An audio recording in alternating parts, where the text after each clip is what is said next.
Welcome back, viewers. You are still tuned into Prime Live. We are super excited to welcome our next guest this evening in our current affairs tonight.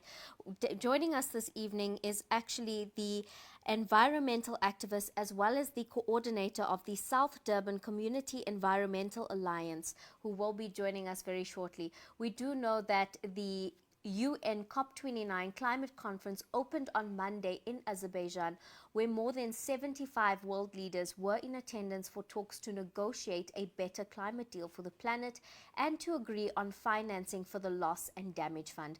Now, the summit comes as climate change wreaks havoc around the world. Joining us now to unpack what is at stake in the environment, and as well as someone who is an environmental activist, is, as I said before, the coordinator of the South Durban Community Environmental Alliance, Mr. Desmond D'sa. Good evening. Thank you so much for joining us on Prime Live tonight. Good evening and good evening to the listeners. Thank you so much for joining us. I want to talk more about COP29. Now, we know that the COP29 conference is being held at the moment, where oil is very much the mainstay. Last year, the summit was hosted in the UAE, another petro state. But in the opening address, the president of Azerbaijan said that it should not be blamed for exploiting what he described as a gift from God.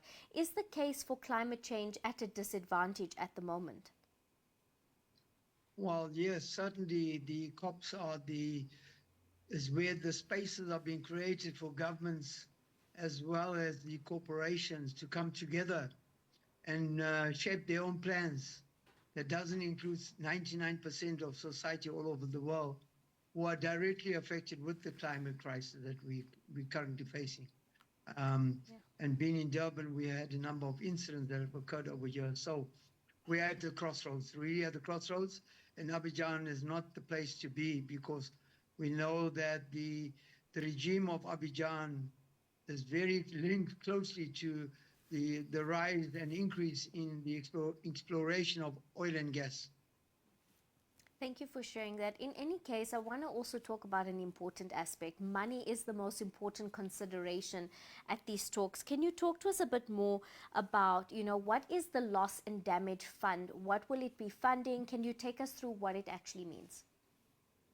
Well, after a lot of hard work, civil society at Sharm el-Sheikh, as you know, went there and really fought hard for the loss and damage, given the scenario that most of the world's people are seeking reparations from the big corporations who knowingly have created the problem that the global south is experiencing. So the massive global north, as well as the corporations, the oil corporations, have been responsible for most of the problems currently experienced with people in the global south, as well as all the actions and activities that we see. We hope that the discussions that are taking place here now is going to be really action orientated and not really promises that keep getting made at these COPs. This is what society has had enough of, is that these conferences where the big boy mentality and all the governments of the world come together never really results in any programs of action or dealing with the serious problem that each of us experience every day. So we are hoping that from Sharm el-Sheikh, that instead of discussing continuation of the oil dynasty, we are seeking that there must be a complete phase out and a move to a just transition away from oil and gas, which all of us and 99% of scientists are saying are the causes of the problem. We're already starting to see that the global warming is increasing above 1.5. So it's a real concern. If we don't address it, we're going to find that more people will be affected in this world. There's no other way. It's an emergency. And if we have real leaders sitting around the table here, then those real leaders should start speaking up and pushing action programs, firstly in their countries and then globally, forcing the challenge of all these other governments of the world will continue to feast on the back of people dying and being affected with climate change. Poverty is increasing. We know that through climate change, because the food crops are no longer growing, but also they're not growing in the same season at all. I think climate change has become such a common word and such a misused word in the sense that a lot of people are not aware of how dangerous the effects of climate change are. And like you're mentioning now, the drastic effect that changing weather can have on our farming industry, our direct access to food, it directly affects each and every individual. And that's why I always talk about how important it is for everyone to pay attention to climate change and to, make an effort in their day-to-day lives to reduce their own carbon emissions and reduce their own ill waste management habits, for example. There's all a little bit that we can do in our day-to-day lives to make an impact. And I think what is also important is talking about carbon tax systems and reducing those carbon emissions that are contributing to global warming and climate change. As you mentioned now, there are at present only 27 countries that actually do have a carbon tax system. Thankfully, South Africa is one of them. But can you explain why this idea of a carbon tax system is so incredibly important and why we might want to encourage more than 27 countries to adopt this kind of policy in their countries? Well, firstly, let me say that I'm not a big fan of carbon storage. Um, I'm fully aware that it might impact and harm more people as we go along. Yes, there should be a carbon tax for the big energy users that are using that are using energy that is contributing to climate change. So Europe is going to introduce it, and that's why they're pushing hard. But we're also aware that the UK and the EU is also not wanting to put the money on the table. So those that are impacted in the global south can get relief out of this. So we got to be careful of the whole horse trading, we call it, of the. Apologies, viewers at home. We seem to have lost Desmond. Desmond, are you back with us? Yes, I am. Can you hear me? Yes, we can hear you. Please do continue. So the carbon footprint is going to increase. And under the disguise of the carbon footprint, we might see an increase in oil and gas exploration along our coastline. And that's something that we cannot accept. It's going to be the solution for carbon. We certainly believe that methane is going to create more problems than anything else. Now, what I also want to talk about, and it's something you alluded to a little bit earlier, we often see that those countries who do not actually contribute the most towards the global greenhouse emissions are actually the countries that suffer the most when it comes to, the effects rather of climate change and the drastic effects thereof of climate change. Are you confident that some kind of agreement will be reached at the summit when it comes to this issue? We had the Kyoto Protocol, and that was binding emissions. It's our countries responsible for their actions.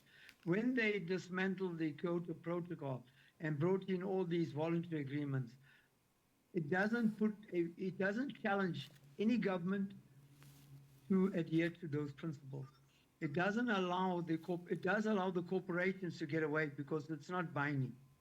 So if it's binding and it's made that those countries that do not conform, or even the corporation, they will be held accountable, then I will say that if it's in that text of holding big corporations accountable and holding the global north accountable, then I think it augurs well for the future of how we deal with the climate change and the environment, as well as this mystery thing of carbon credits, because I think carbon credits only works if those corporations are forced and they challenge to provide the necessary funding that will reduce the climate crisis that we are currently experiencing right now. I think what you alluded to earlier in the idea that there are all these summits that are taking place. However, there's just a lot of talk and a lot of conversation and not enough action on these types of agreements and conversations that happen at these summits. I think you've accurately put it forward, is that we love to see countries from all around the world come together on these platforms and talk about the things we need them to. But like you said, we absolutely need more action when it comes to climate action. and speaking on, South Africa, for example, yes, we are part of that 27 countries that do have that carbon tax implemented in our country by holding, larger companies that contribute bigger or contribute more rather to carbon emissions. That is some sort of accountability. But in fact, do you think that South Africa is doing enough when it comes to combating climate change and kind of reshifting the way we run things, reshifting the way we think in order to cater better and be kinder to the environment? Well, look, we've had a number of huge incidents that have occurred. I mean, just in my own city in Durban, hundreds of people have lost their lives. Some are still in transit camps. They've lost all their properties. They don't have any food, and their children have had to be removed from the schools that they went to where they were living. Now they had a new beginning, and government hasn't come to assist them at all. So government needs to carry out and implement any promises they make. People are not going to accept that you're going to continue after 30 years, continue to your promises, but no implementation of those promises. That's important. People are living in really they've living in inhumane conditions. They are living in 4 families in one room, and they're not getting the support that government had promised during the 12th of April 2022 floods that we experienced in Durban. So that's sort of thing. It's the marginalized, it's the poor of this country that continues to suffer. Government can do a lot more, and the time to talk is over. They must start implementing. It's time for action now, and we should all come together and do that. I think it'll help if we are there because we can monitor, we can make sure that they carry out those promises. But I don't think people want to hear any talk at all. Apologies, viewers. Desmond, we lost you there for a second. So I don't think people want to yet, they want to hear promises or any talks. They want the government to implement the promises that they made on the 12th of April 2022 by the president of the country, Cyril Ramaphosa, that they don't have any homes, they are living in bad conditions, and that the government will take care of that. So let's not go forward making new promises. Let's commit to carry out those promises that were made on the 12th of April. Desmond, thank you so much for sharing that. I think that's incredibly powerful, and I think there's so much of truth in what you're saying, in that people and planet coexist. If our planet and climate change is continually an issue, like we've seen in the KZN region, with these drastic weather changes, with these drastic natural disasters that are occurring, they affect the most vulnerable in our communities, and that is directly the effects of climate change. And I think anyone out there who is still of the belief that climate change has nothing to do with them, see what is happening on our very, very doorstep. Desmond, thank you so much for joining us this evening, as well as sharing your insight, as well as some critical information about the summit that is taking place. Thank you for joining us. Thank you so much. Thanks. Goodbye. Viewers at home, let us know your thoughts on our social media platforms. Do you think South Africa is doing enough to combat climate change? Anyone out there, please do understand that you and I, everyone in our country is responsible. Everyone in the world is responsible for taking care of the planet. Anything that you can do to better cater for the planet and to be kinder to the planet, you should be implementing into your day-to-day lives. Accountability is on us all when it comes to planet, and we cannot exist without it. As we are seeing right on our doorstep in South Africa, the drastic effects of climate change have affected the most vulnerable in our communities and are causing an array of social issues that are existing. Like Desmond was alluding to, the housing issue, the really poor quality of life are all due to the climate changes that we are already seeing. It's time for us to all take some responsibility when it comes to taking care of the environment, and we would love to see the GNU do a little bit more to care for the environment. But on that note, it is time for us to head over to an ad break, and we'll come right back.